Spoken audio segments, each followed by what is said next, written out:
Nem conto o que fizeram com ele, é nojento demais. Mas nem assim ele retirou as palavras. O James Castle, velho de guerra. E só vendo James Castle, era um magricela, todo raquítico, com uns pulsos da grossura de um lápis. Finalmente, em vez de retirar o que tinha dito, o que ele fez foi pular pela janela. Eu estava no meio do banho e tudo, e mesmo assim escutei o baque do corpo lá embaixo.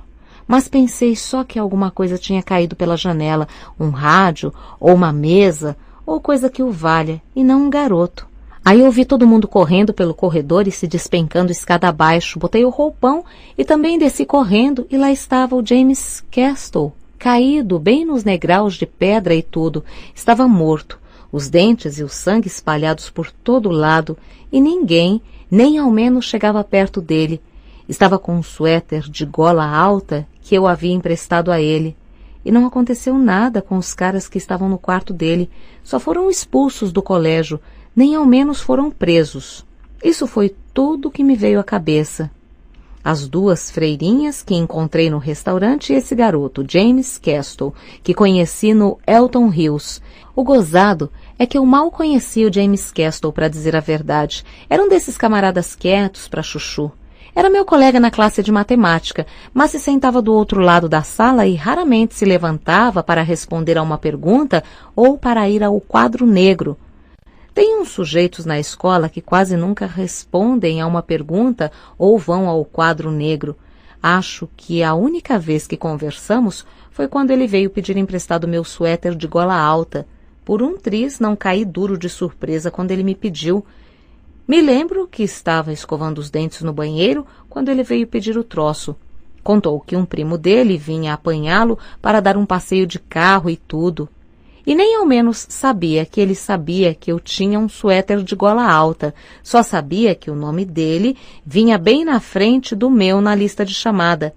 Campbell R. Campbell W. Castle Caulfield. Ainda me lembro disso. Para dizer a verdade, quase não emprestei o suéter, só porque não conhecia ele direito. O quê?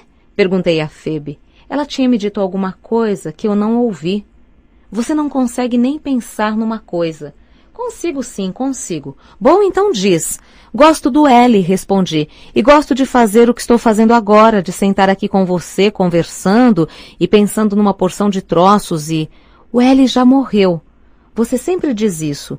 Se alguém já morreu e tudo, e está no céu, então não é mais... Sei que o L já morreu. Você acha que eu não sei? Mas mesmo assim posso continuar gostando dele, não posso?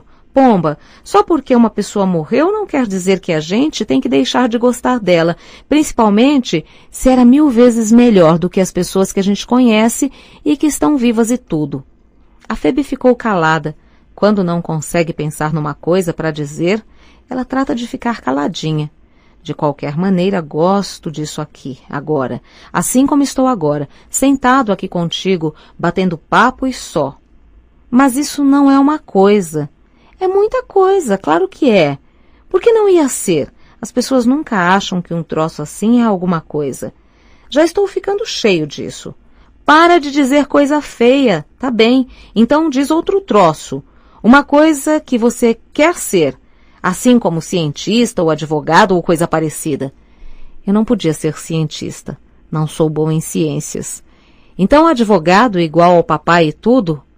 Não tenho nada contra os advogados. Mas o negócio não me atrai. Até que é bacana quando um advogado está sempre salvando a vida dos sujeitos inocentes e coisas assim, mas um cara que é advogado não faz nada disso. Só faz ganhar um dinheirão e jogar golfe, e jogar bridge, e comprar carros, e beber martinis, e fazer pinta de bacana, mesmo se a gente salvasse as vidas dos sujeitos e tudo. Como é que ia saber se estava fazendo o troço porque queria mesmo salvar a vida deles ou porque queria era ser um advogado bom para burro, para todo mundo bater nas costas da gente e dar parabéns no tribunal quando acaba a porcaria do julgamento, os repórteres e tudo, como aparece na droga dos filmes? Como é que eu ia saber se não era, na verdade, um cretino?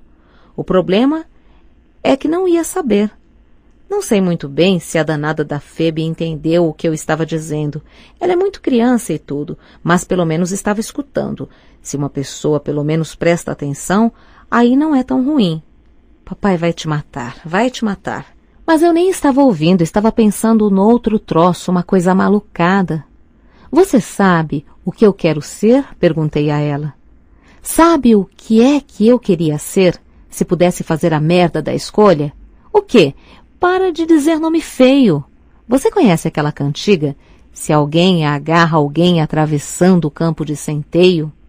Eu queria... A cantiga é se alguém encontra alguém atravessando o campo de centeio, ela disse. É de um poema do Robert Burns.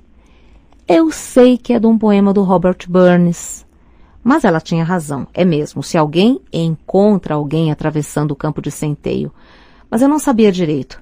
Pensei que era se alguém agarra alguém. Falei, seja lá como for, fico imaginando uma porção de garotinhos brincando de alguma coisa num baita campo de centeio e tudo. Milhares de garotinhos e ninguém por perto, quer dizer, ninguém grande, a não ser eu. E eu fico na beirada de um precipício maluco. Sabe o que eu tenho que fazer? Tenho que agarrar todo mundo que vai cair no abismo. Quer dizer, se um deles começar a correr sem olhar onde está indo, eu tenho que aparecer de algum canto e agarrar o garoto. Só isso que eu ia fazer o dia todo. Ia ser só o apanhador no campo de centeio e tudo. Sei que é maluquice, mas é a única coisa que eu queria fazer. Sei que é maluquice. A danada da Phoebe ficou calada um tempão. Aí, quando resolveu falar, foi para dizer, papai vai te matar. Estou pouco ligando se ele vai me matar, respondi. Aí me levantei da cama porque queria telefonar para um sujeito que tinha sido meu professor de inglês no Elton Hills, um tal de Antolini. Tinha saído do Elton Hills e agora vivia em Nova York. Tenho de dar um telefonema, disse a ela. Volto num instante, não dorme não. Não queria que ela pegasse no sono enquanto eu estava na sala de visitas. Sabia que ela não ia dormir, mas falei assim mesmo, só para ter certeza. Enquanto ia andando para a porta, ela me chamou e eu me virei. Ela estava sentada na cama, toda empertigada, estava tão bonita. Tem uma colega minha, a Phyllis Margulis, que está me ensinando a arrotar, ela disse. Escuta. Prestei atenção e ouvi alguma coisa, mas não era lá nada de excepcional. Muito bem, falei. Aí fui para a sala e telefonei para o tal do professor Antolini, 23. Telefonei um bocado depressa porque fiquei com medo de que meus pais me pegassem no meio da conversa. Mas não me pegaram. O professor Antolini foi muito simpático. Me disse que se quisesse podia ir imediatamente para a casa dele. Acho que acordei ele e a mulher, porque demoraram um tempão para atender ao telefone. A primeira coisa que me perguntou foi se tinha acontecido alguma coisa e respondi que não, mas contei que tinha levado bomba no Pensey. Achei melhor contar logo a ele. Ele disse cruz credo quando contei. Tinha um senso de humor muito fino e tudo. Me disse para ir imediatamente para a casa dele se quisesse. Acho que ele foi o melhor professor que eu já tive na vida. Era um sujeito ainda bem moço, pouco mais velho que meu irmão DB. E a gente podia brincar com ele sem perder o respeito. Foi ele quem acabou apanhando do chão aquele menino que se atirou da janela, o James Castle. O professor Antolini sentiu o pulso dele e tudo, e então tirou o casaco, cobriu o James Castle e o carregou até a enfermaria. Nem se incomodou do casaco dele ter ficado todo ensanguentado. Quando voltei ao quarto do DB, a Phoebe tinha ligado o rádio, estava tocando música para dançar. Mas ela tinha ligado baixinho, para não acordar a empregada. Valia a pena ver a Phoebe. Estava sentada, bem no meio da cama, em cima das cobertas, com as pernas trançadas, como um desses caras que fazem yoga. Estava escutando a música. Não aguento com ela. Vamos, falei, quer dançar? Fui eu que lhe ensinei a dançar e tudo, quando ela era bem pequenininha. Ela dança muito bem. Eu só tinha ensinado umas coisinhas, o resto ela aprendeu sozinha mesmo. É impossível a gente ensinar tudo a alguém. Você está de sapato? Ela falou. Eu tiro o sapato, vamos? Ela praticamente saltou da cama e ficou esperando enquanto eu descalçava os sapatos. E aí dancei com ela durante algum tempo. Ela é mesmo boa para burro. Não gosto de ver gente grande dançando com criancinhas, porque em geral fica horrível. Quer dizer, se a gente está num restaurante qualquer e vê um sujeito velho levar a filhinha para a pista de dança, quase sempre ficam puxando o vestido da menina para cima sem querer e a garota não sabe mesmo dançar droga nenhuma. É horrível. Mas não danço em público com a Phoebe nem nada. Só dançamos em casa e de brincadeira. De qualquer jeito, com a Phoebe é diferente, porque ela sabe dançar, acompanha qualquer passo que a gente dá. Basta segurar ela bem juntinho para acabar com a diferença de tamanho das pernas. Aí ela segue mesmo a gente. Pode-se dar passo cruzado ou aquelas caídas ridículas e até um pouco de puladinho, que ela segue a gente o tempo todo. A gente pode até dançar tango no duro. Dançamos umas 4 músicas. Nos intervalos ela é gozada para chuchu. Fica na mesma posição de quando acaba a música. Não fala nem nada. A gente também tem que ficar durinho, no mesmo lugar, esperando que a orquestra comece a tocar outra vez. É infernal. E fica danada se a gente ri ou coisa que o valha. Dançamos umas 4 músicas, e aí desliguei o rádio. Ela pulou de novo na cama e se meteu debaixo das cobertas. Estou melhorando, não estou? Perguntou. Puxa, e como? Me sentei outra vez na cama pertinho dela. Estava meio sem fôlego. Andava fumando tanto que tinha perdido toda a resistência. Ela nem estava sem fôlego. Põe a mão na minha testa para ver a temperatura. Ela disse de repente. Por quê? Põe só um pouquinho. Pus a mão na testa dela, mas não senti nada. Estou com muita febre? Não. Era para estar? É, estou ficando com febre de propósito. Experimenta de novo. Experimentei outra vez e continuei sem sentir nada, mas falei, acho que agora está começando. Não queria que ela ficasse com uma droga de um complexo de inferioridade. Ela concordou com a cabeça. Posso fazer minha temperatura passar do limite do termômetro. Termômetro? Quem é que te disse isso? Foi a Alice Homborg que me ensinou. A gente cruza as pernas, prende a respiração e fica pensando numa coisa bem quente. Um aquecedor ou um troço assim. Aí a testa da gente fica tão quente que queima a mão da outra pessoa. Essa foi de matar. Tirei depressa a mão da testa dela, como se estivesse correndo perigo de vida. Obrigado pelo aviso, falei. Ah, não precisa ficar com medo. Eu não ia queimar a tua mão. Parava antes que ficasse... Psiu. Aí, de um salto, ela se sentou na cama, empertigada para diabo. Levei um susto desgraçado. O que houve? A porta da frente, ela disse num sussurro alto. São eles. Pulei depressa da cama e apaguei a luz da escrivaninha. Aí, apaguei o cigarro na sola do sapato e botei a guimba no bolso. Aí comecei a abanar o quarto como um doido, para espalhar a fumaça. Puxa, eu não devia estar fumando lá. Aí apanhei meus sapatos, me meti no armário e fechei a porta. Puxa, meu coração estava batendo como um filho da mãe.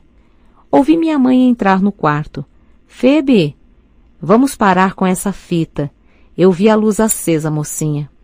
Olá, ouvi a Phoebe responder. Não estava conseguindo dormir. Vocês se divertiram muito? Muito, minha mãe disse, mas via-se logo que não era verdade. Ela não costumava se divertir muito quando saía. Por que é que você ainda está acordada? Estava bem agasalhada? Estava bem agasalhada, mas só que não conseguia dormir. Phoebe, você andou fumando aqui? Diga a verdade, mocinha, por favor, a verdade. O quê? Phoebe perguntou. Você ouviu o que eu disse. Só acendi um pouquinho só. Só dei uma baforada. Aí joguei pela janela. E por quê? Posso saber a razão? Não estava conseguindo pegar no sono. Não gosto disso, Phoebe. Não gosto nem um pouquinho disso. Minha mãe falou. Quer mais um cobertor? Não, obrigada. Até amanhã, Phoebe falou. Era evidente que estava querendo se ver livre dela. Que tal o filme? Minha mãe perguntou. Ótimo! Menos a mãe da Alice. Ficou o tempo todo se debruçando por cima de mim e perguntando se a Alice estava constipada. Isso o filme inteirinho. Viemos para a casa de táxi. Deixa eu ver a tua temperatura. Não peguei nada. A Alice não tinha nada. Era só a mãe dela. Bem, vai dormir agora. Como é que foi o jantar? Uma droga, Phoebe respondeu. Seu pai já falou para você não dizer essa palavra. Droga por quê? Tinha uma costeleta deliciosa para você. Andei toda a Avenida Lexington só pra... A costeleta estava boa, mas o negócio é que a Charlene sempre respira em cima de mim quando põe algum troço na mesa. Respira em cima da comida e tudo. Respira por cima de tudo. Bem, vai dormir. Dá um beijo na sua mãe. Você rezou antes de dormir? Rezei sim, no banheiro. Até amanhã. Até amanhã. Agora vai dormir direitinho. Estou com uma dor de cabeça de rachar, minha mãe falou. Ela quase sempre está com dor de cabeça. No duro mesmo. Toma umas aspirinas, a Phoebe falou. O Holden vem para casa na quarta-feira, não vem? Tanto quanto eu sabia. Agora vai entrando debaixo das cobertas, anda. Ouvi minha mãe sair e fechar a porta. Esperei uns 2 minutos. Aí saí do armário e dei um encontrão com a Phoebe. Estava escuro como breu e ela tinha levantado da cama para vir falar comigo. Machuquei você? Perguntei. Agora a gente tinha de caprichar porque os velhos estavam em casa.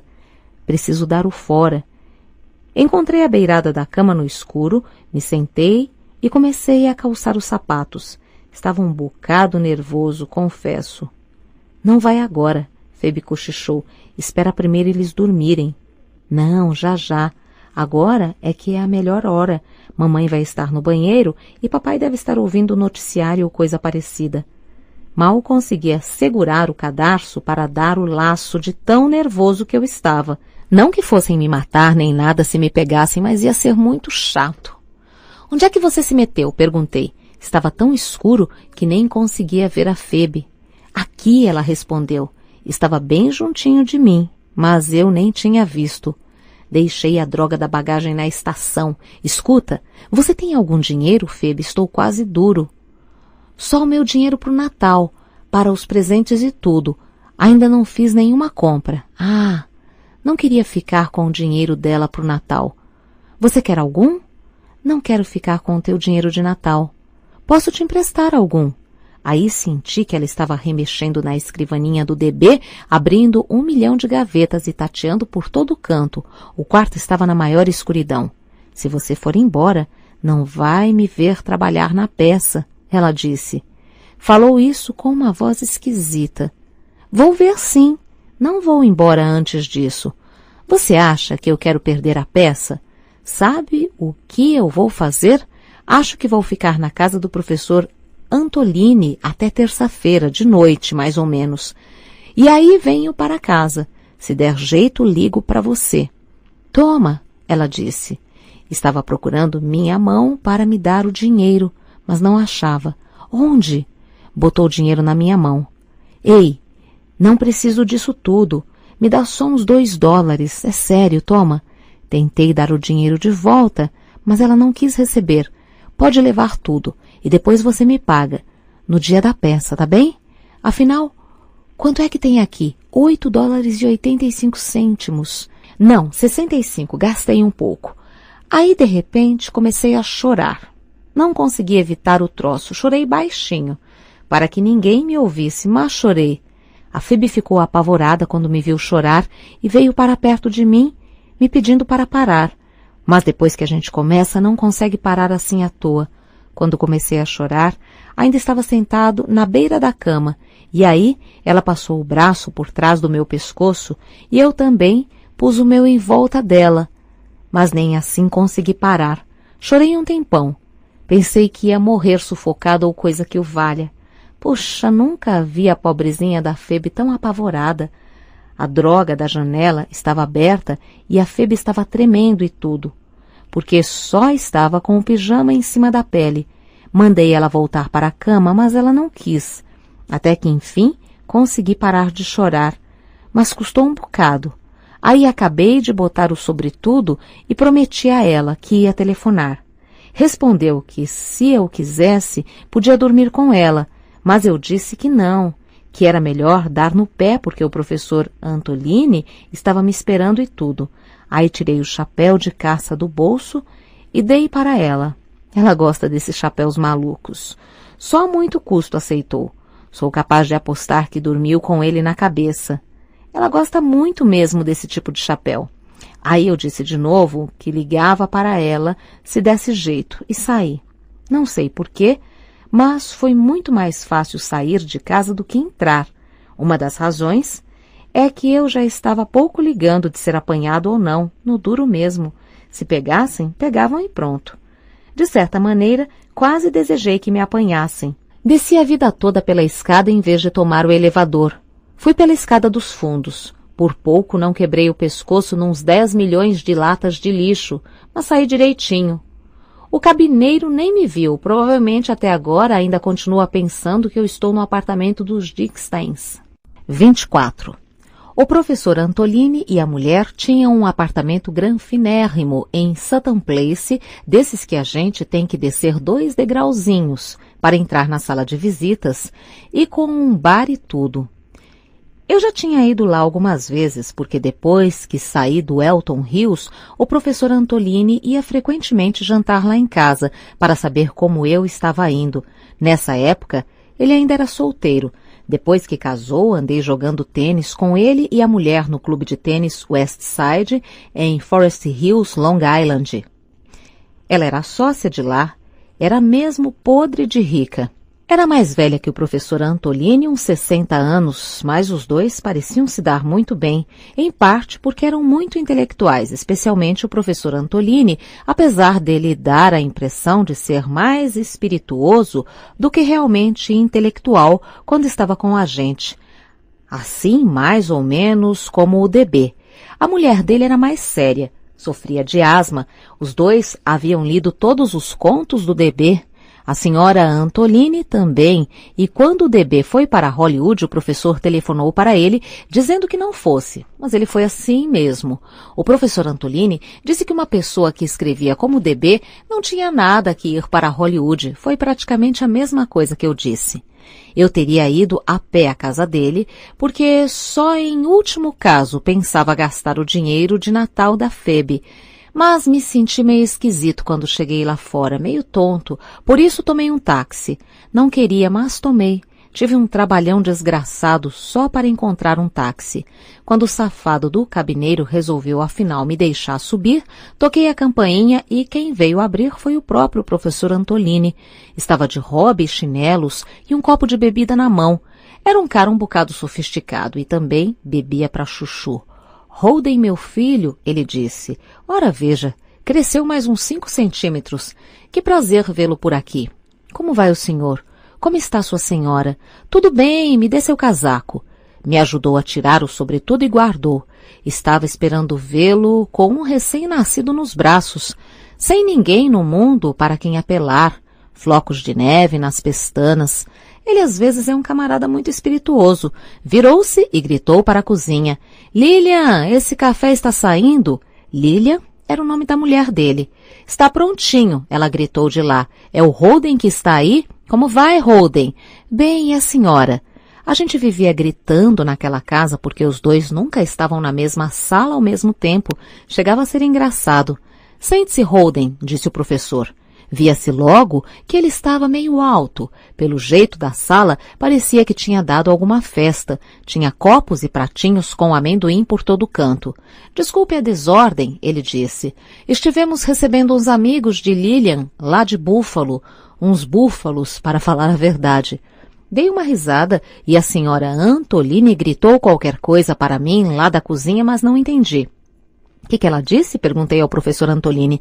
Disse para você não olhar para ela quando entrar, porque acabou de sair da cama. Cigarro? Você agora está fumando?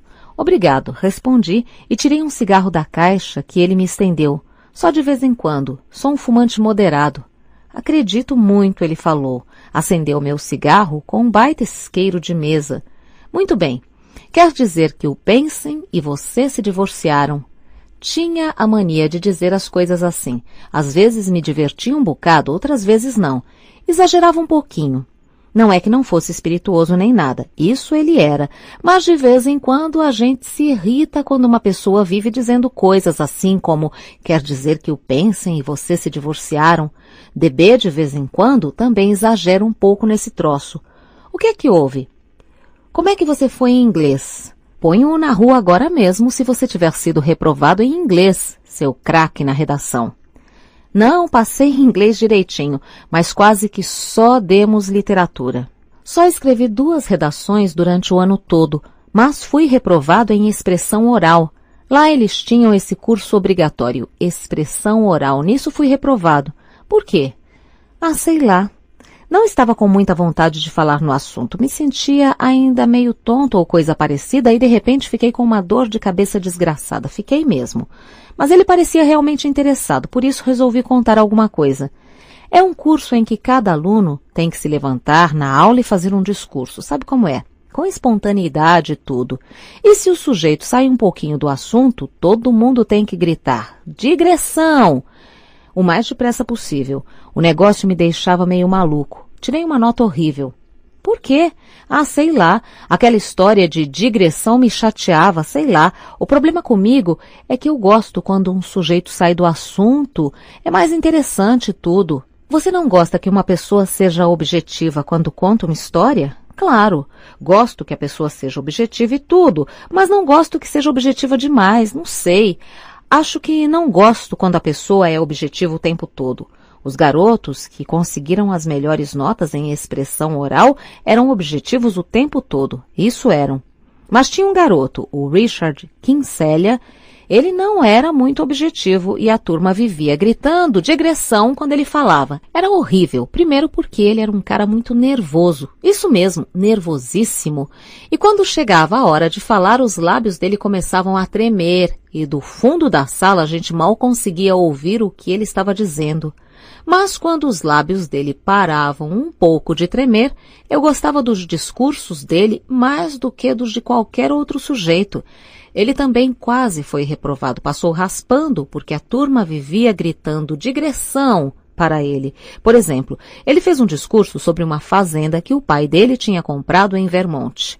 O tempo inteirinho que ele falou, a turma ficou gritando digressão e o professor, um tal de Vinson, deu-lhe uma nota ruim para diabo porque ele não contou que espécie de animais e legumes e outros troços tinha lá na fazenda e tudo. Sabe o que ele fazia? Começava contando essas coisas todas e aí, de repente, começava a falar de uma carta que a mãe dele tinha recebido do tio e que o tio teve poliomielite e tudo aos 42 anos de idade e se recusava a receber visitas no hospital porque não queria que ninguém o visse com a perna na tipóia. Não tinha muita ligação com a fazenda, concordo, mas era simpático. É um troço simpático quando alguém fala de um tio, principalmente quando começa a falar da fazenda do pai e, de repente, fica mais interessado no tio. O negócio é que eu acho uma sujeira começarem a gritar digressão para um sujeito quando ele está todo embalado num assunto. Não sei, é difícil de explicar. Eu nem estava com muita vontade de tentar, em parte por causa daquela dor de cabeça desgraçada. Pedi a Deus que a senhora Antoline chegasse com o café. Se há uma coisa que me aporrinha é isso, quando alguém diz que o café está pronto e não está pronto coisa nenhuma. Holden, uma perguntinha pedagógica e um pouquinho batida. Você não acha que há um tempo e um lugar para tudo na vida? Você não acha que se alguém começa a falar sobre a fazenda do pai, deve aguentar a mão e depois arranjar um jeito de falar sobre a tipóia do tio? Ou então, se a tipóia do tio é um assunto tão fascinante, ele não devia tê-lo escolhido logo como tema da exposição em vez da fazenda? Eu não estava com muita vontade de pensar e responder e tudo. Estava com dor de cabeça e me sentia podre. Estava até com um pouco de dor de barriga, para falar a verdade. Acho que sim. Quer dizer, acho que devia ter escolhido o tio como tema, em vez da fazenda, se isso era mais interessante para ele. Mas o caso é que muitas vezes a gente só descobre o que interessa mais na hora que começa a falar sobre uma coisa que não interessa muito, quer dizer. Às vezes, a gente não consegue evitar isso. O que eu acho é que a gente deve deixar em paz uma pessoa que começa a contar uma história, se a história é pelo menos interessante e o sujeito se anima todo com o assunto. Gosto de ver uma pessoa ficar toda animada com o assunto. É bonito. O senhor não conhece esse professor, o tal de Visson. Ele, às vezes, deixava a gente maluco, ele e a droga da turma. Vivia dizendo a gente para unificar e simplificar. Há coisas que a gente simplesmente não pode fazer assim. O negócio é que a gente quase nunca consegue simplificar e unificar um troço, só porque alguém mandou. O senhor não conhece esse camarada, o professor Vinson. Era muito inteligente e tudo, mas estava na cara que era meio tapado. Café, senhores, enfim, disse a senhora Antoline. Entrou com uma bandeja com café e bolos e outros troços.